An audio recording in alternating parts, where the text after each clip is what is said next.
അങ്ങനെ നമുക്ക് ഇപ്രാവശ്യം നമ്മുടെ ബോൺട്രക്കിൻ്റെ ക്യാമ്പിൽ കുറച്ച് അധികം ഫാമിലീസ് ഉണ്ടായിരുന്നു കേട്ടോ. അപ്പോൾ പിള്ളേരൊക്കെ ഉണ്ടായിരുന്നു. അപ്പോൾ നമുക്കും അത് ഫസ്റ്റ് ഒരു എക്സ്പീരിയൻസ് ആണ്. കിഡ്സൊക്കെ വന്ന അവർക്കും ഓക്കെ ആയിരിക്കും എന്നൊക്കെ ഉള്ളൊരു സംശയങ്ങളൊക്കെ ഉണ്ടായിരുന്നു കേട്ടോ.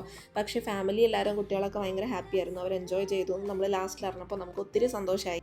സ്റ്റാർട്ടിങ്ങിൽ വന്നപ്പോൾ എല്ലാവർക്കും ഒരു സ്റ്റാർട്ടിങ് ട്രബിൾ ഉണ്ടായിരുന്നു കേട്ടോ. കാരണം നമ്മൾ മൂന്ന് ബസ്സിൽ 3 വണ്ടിയിലാണ് വന്നേക്കുന്നത്. അപ്പോൾ അതിൻ്റെ ഇതൊക്കെ ആയ ഒരു മിങ്കിൾ ആവാൻ ഒരു ഇത്തിരി പാടുണ്ടായിരുന്നു. പക്ഷേ വിത്ത് ടൈം നമ്മളെല്ലാവരെയും സെറ്റാക്കി എടുത്തു. അങ്ങനെ എല്ലാവരും മിങ്കിളായിട്ടോ. നമുക്ക് ഇപ്രാവശ്യം ഒരു സ്പെഷ്യൽ ക്യാമ്പ് ആയിരുന്നു കേട്ടോ. അതായത് നമ്മുടെ ന്യൂ ഇയർ സ്പെഷ്യൽ ക്യാമ്പ് ആയിരുന്നു. അതിൽ നമുക്ക് പുറത്തുനിന്നൊക്കെ ആൾക്കാരുണ്ടായിരുന്നു. മലയാളീസ് അല്ലാത്ത 1-2 പേരൊക്കെ ഉണ്ടായിരുന്നു. പിന്നെ നമ്മൾ സ്റ്റേ ചെയ്തത് ഒരു വെറൈറ്റി സ്റ്റൈലാണ്. അതായത് റിസോർട്ട് റൂം അങ്ങനത്തെ സംഭവമൊന്നുമല്ല. ഒരു ചെറിയൊരു വീട് പോലത്തെ ഒരു സംഗതിയായിരുന്നു കേട്ടോ.